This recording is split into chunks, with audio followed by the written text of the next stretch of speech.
I'm going to go ahead and let our first guest jump in the room. I'm going to add Dan to the stage. Welcome, Dan. Thanks for jumping in. How are you doing this morning? Hello. Thank you for having me. Yeah, of course, man. It's great to have you on again, just kind of hanging out a little bit and reacting to some of these rankings. Dan, I'm gonna just go ahead and ask you sort of point blank, what's your reaction? Do you think the committee got it right? If they didn't get it right, what did they get wrong? And how excited are you, I guess, for 12 teams next year if that means we avoid situations like this going forward?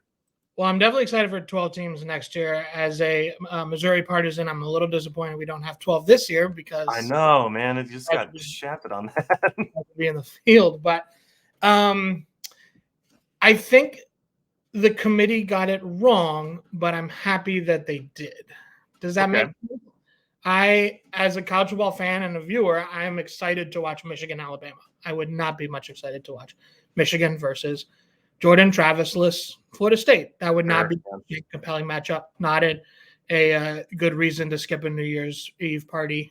Michigan, Alabama, certainly, that's a great reason to stay home. Put me on the couch. Get me out of that wildness. So, but I think it's the wrong decision. It's Power 5 conference champion. It really sucks to leave them home. I did one moment that was interesting to me was, Booger was, huge in that Florida State should be in. He was vocally going for Florida State and, you play to win the game, all that. Mm-hmm. And he did say something that I thought was very interesting at the top of the broadcast. He said, college football is not a beauty pageant. Excuse me, sir, for 150 years, college football has been a beauty pageant. We literally decided the title for 100 years on beauty pageant. Then we spent 20 figuring out who would get to compete by a beauty pageant, and that's just still what we're doing. College football is a beauty pageant. Even up until the BCS, it was just newspapers saying, yeah, this guy looked pretty good. I like USC. Like 8 newspapers. And look, I mean, this was the situation. We talked about this last night on the podcast. Somebody was going to be upset, and they were going to be right. Somebody was going to get left out in the cold, and they were going to be totally right. If it was Texas and you're looking up and it was Alabama and Florida State in, Texas was going to look up and say, hey, we beat those guys. We deserve to be in. If Alabama got left out, they're going to be saying, hey, does beating number one mean nothing? Does it mean nothing to go in and beat Georgia in the SEC championship game? And does that mean nothing? Do we not deserve to jump? And now it's Florida State who gets left out. They say, wait a minute. We did exactly what you're supposed to do. We beat everybody on our schedule. We obviously, you can't schedule other people. You can't just say, oh, well, it's halfway through the season and they're not convinced that we're good enough. So can we schedule some harder teams, right? The schedules are set in advance. They went and beat everyone on their schedule. And now, to me, there's 21 guys in that locker room who started who are getting left out of the playoff because one of those guys got hurt. And yes, they look like a worse team, obviously. They don't look like the same team without Jordan Travis, but they do, I think, deserve to be in the playoff. Now, the committee couldn't decide if they thought it was deserving or best team. And I'm not even sure that they completely committed to that now because if you ask me who are the 4 best teams, just based on what I've seen, I think Georgia is in that top group of best 4 teams. And so I think they kind of skated the line a little bit and has kind of left them in a precarious situation. So Look, I'm glad that this isn't my job. I'm glad that I'm not the guy who has to go and sit up there and defend the decision from this committee. I'm glad I'm not doing the hit currently on ESPN live from Grapevine, Texas, and so I'm glad that that's not me at this moment. Where is Grapevine, sir? So I actually do live close to Grapevine. Grapevine is in the DFW Metroplex, and it's just north of the airport in DFW. So. There's a big, it's kind of the big entertainment hotel area. There's a bunch of hotels there. They're at the Gaylord, I believe, in Grapevine. And so or at least that's where they've been the last several years. I'd imagine they're still there. Like a convention center type area. Yeah, it's a good place to fly in and, drive 10 minutes and then you're at the hotel. So it's good for that. So, but yeah, Look, I'm so pumped for the 12-team playoff next year because, again, you don't have to have this conversation of somebody who really deserves it being left out. Of course, in a 12-team format, you're going to have teams that don't deserve to play in the playoff, that don't really have a shot, that are going to get in. But you also make sure you get everybody who does get a shot. And some years you're going to have 3 that have a legit chance. Some years you're going to have 9. And this is a year where I think the 12 team makes sense. I guess question to you, if we were this year to have the 12 team and they were to kind of seed how they have, I know that we haven't seen the, I guess, 7 through 12, or at least I haven't seen 7 through 12. It might be on They'll X. They'll do this at 2:30, according to the ESPN press release. Well, fantastic, I guess. They're like, well, we're going to let that fall. Y'all can start screaming at us. And then later we'll be like, hey, look, we threw y'all a bone. But yeah, I guess if you were to see this and you see that these are your bye weeks, I guess my big thing is you have Florida State, you have Georgia. They're up there at the top. They're at that 5-6 spot. You rank these teams 5 and 6, and then you rank the rest of the teams behind them. If it's, you were saying Missouri clearly had a case to be made to be in that sort of top 12 if you were going to have a playoff this year. Why rank Florida State that high if you're just going best teams? It looks like they went the best teams route. Why'd you put Florida State at 5? Right. Why not Oregon? And Oregon, Ohio State even, right? Yeah, good question. I mean, Florida State did just put up 2 weeks of tape of pretty bad offensive football. Mm-hmm. And I think the fact that it was 2 games of it and not 1 was a part of the reason why they're out. If it was just 1 weird game, you could say, hey, they could game plan around. But that was 2 data points, 120 minutes, right? Maybe 110. They did play pretty decent for a stretch in the second half against Florida. Yeah. With a little bit where Rodemaker settled down. But you could say, they could, with a month to go, Norvell could scheme it up. But, why not? Interesting. I hadn't thought about it that way. But it seems that maybe to create the drama of the reveal, right? It'd be they flash Georgia at 6 and then Oregon at 5, and everybody loses. Yeah, what are you gonna put? Yeah, Oregon at 5. So right. I guess one of these teams is 4 and the other one is disrespected. No, I guess for me, when I look at this, I just keep wondering what their criteria really was. And I'm sure that they'll come out with some kind of bureaucratic excuse for why they put everyone where they thought they should be. Mm-hmm. But at least for me, I don't know why they've made the decisions they've made, because again, they were towing that line between, are we going to go with the best teams or are we going to go with the most deserving teams? Right now, if you're going with most deserving, I don't know how you leave Florida State out as a 13-0 conference champion.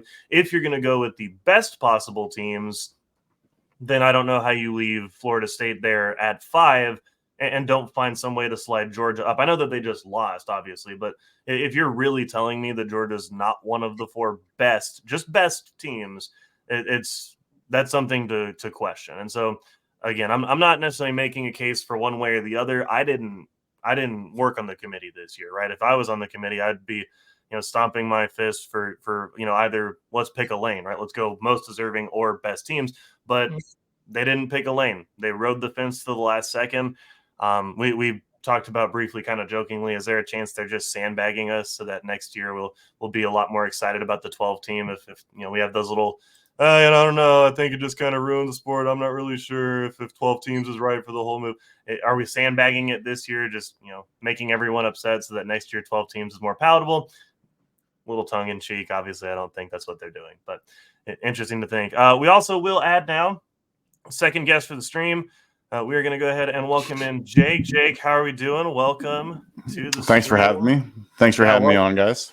Welcome to College Football Chaos. I guess let's just get your immediate sort of live reaction. You've seen these teams come out. It's Michigan, Washington, Texas, and Alabama, followed by Florida State and Georgia, just the first 2 out. Live react. What do you think? Committee get it right? I'm just gonna say no. I don't think they did. I know it's kind of it's hit and miss right now. There's a lot of debate going on with it, but I guess either way I view it is the whole season has to matter. I understand that Florida State did not have their starting quarterback, but I think the one thing that kind of got lost in it is that the quarterback playing last night also wasn't going to be the quarterback playing in the bowl game. That when Tate Rodemaker had a concussion, he was basically a game time decision. 4 weeks from now, you have to assume that he's going to play. It's different if he's got a broken leg like Jordan Travis, but Brock Glenn was a true freshman going out there. I don't know what the committee was expecting to see where they kept him above Alabama. They had Florida State in the top 4. I just don't think there was enough technically to move them down into 5. And the other thing, people have talked about, and I agree with it too, is if you want to go by the best teams, then why is Georgia not ahead of Florida State? Because Georgia is clearly a better team if you're going to justify it that way. I've said it on Twitter numerous times. I still believe it. I think the committee picks the 4 teams they want and then figures out the justification afterwards. I mean, you might be right. And we had even joked about this, I think even a couple weeks ago on the pod. We had said, aren't they just going to try to find the best ratings? They're just going to find a way to put the teams up there that are going to draw the best TV crowds because this is all just a show. And like, look, again, we've said this a couple times that they didn't want to pick a lane between best team and most deserving team. They tried to kind of go both routes and kind of say, well, they're deserving, but they're maybe the better team. And I think that this is a better team overall. And they didn't really pick a lane. And so, again, I get Florida State. If we're in a 12-team scenario like we will be next year, Florida State's not the number 5 team. There's no way that they put Florida State at number 5 if they're picking best teams, right? Mm-hmm. If they're going with most deserving, they might get the bye next year, right? They might get the bye week and get one of those top 4 spots. But if they're one of the best, then or if you're just making an argument on best teams available, Georgia has to get one of those spots, in my opinion, right? I think if you're going by best 4, honestly, Florida State wouldn't. I think Florida State would even be behind Ohio State if you're going to justify it with no quarterback and Tate Rodemaker. I think in that point, they're not even in the top 7. You're looking at number 8 there. But the whole season, in my opinion, still has to matter. They beat LSU the very first week of the year, and Booger McFarland made a whole thing about, the whole season, teams change, and they do. And they do. But, we're 1 week away where Alabama needed a 4th and goal from the 31-yard line to beat Auburn. Let's not forget that 1 week ago, Alabama was a play away from not even being in this. So saying that they are clearly better, to me, that doesn't make sense because Auburn's not good. Auburn got waxed by New Mexico State on their own turf. Yeah. So I don't think that it's as clear that, Alabama is just this dominant, team. But I do agree with you in the ratings portion because, Michigan playing Florida State, that's not going to draw the eyes. Nobody's going to care about that because Michigan has beaten that style of team numerous times, where Florida State is going to have to play a defensive game to win that. Iowa is a very defensive team. Granted, they don't know what offense is, but Florida State looked like Iowa last night. They did. That's just what they did. And everybody knows that wouldn't be a very good game because Michigan needs that style of game to win. Now, against Alabama is going to be a very different one. And putting 2 blue bloods like that between Alabama and Michigan in the Rose Bowl, nonetheless, everybody's going to be watching. You're going to get the eyes. Of course. It's just it's a way more attractive matchup, whether you believe that's the right one or not. But it's way more attractive, and everybody's going to be watching it compared to a Michigan versus Florida State team with no Jordan Travis.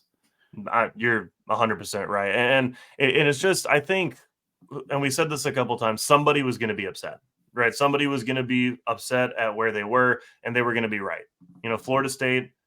They got left out, and they're right. I think this is the first time that a 13-0 conference champion has been left out of the Power 5. Not the obviously we leave out G5 teams all the time, which is why I'm excited for the 12 team. But we're leaving out a 13-0 Power 5 conference champion who played good teams and beat good teams this year. To me, doesn't make sense. It really doesn't make sense. Now, again, if you left out Texas and you let in Bama and Florida State, Texas is saying, hold on, we beat that guy. We beat that guy that's in there. We should be in there instead. And if it was Alabama getting left out, they're saying, does the SEC mean nothing? Did we really just win all of the games in the SEC, minus the one to Texas at the very beginning? And we went through, swept the SEC, beat Georgia in the championship game. We're getting left out. That's not right. And so somebody was going to be out and be right about being upset about it. And you're completely accurate with that statement. And, this is probably one of the only times over the course of the 10 years we've had this playoff where you could justify really adding more than 4 teams. Yeah. You could really go 8 deep here. 12, my personal opinion aside, I still think 12 is too many because I think you're starting to get into the weeds of, which 9-3 team should really be getting in. Who's the best 9-3 team that should be getting in. But I think for sure you've got 8 legitimate teams that you could throw into a playoff and say any one of these 8 would have a legitimate chance of coming out of here. Yeah, I think you're right. That's part of a takeaway from me, which is there's a lot of talk on Twitter this week of like, oh, I want to see the chaos, I want to see craziness, I want to see the committee have to make a tough decision. A lot of people were saying that, right? That was a very common refrain this week in college football circles. And then it's like, well, we just saw them have to make a tough decision, and now everybody's weeping and gnashing their teeth and rending their garments. It's like, well, yeah, and that's what we asked for, right? And it kind of got me thinking about what kind of chaos do I like, and I don't know if I necessarily like this kind of bureaucratic sports chaos. This is not that compelling. Like, we've been live here for 40 minutes and we haven't even really started talking about the games, and nobody on the timeline is even talking about the games. Michigan, Alabama is an incredible matchup. Washington, Texas is an incredible matchup. And obviously we'll get there soon, but we got to go through all this first, right? Yeah. And when we talk about sports chaos, I love, the on-field chaos, March Madness and things. This bureaucratic chaos isn't actually all that compelling. Once the initial shock wears off, I don't know. Maybe I could have, those years where the committee, everything kind of shook out perfectly for them and they had an easy decision. Maybe those years were a little more fun. I don't know. Gracious him. How about that?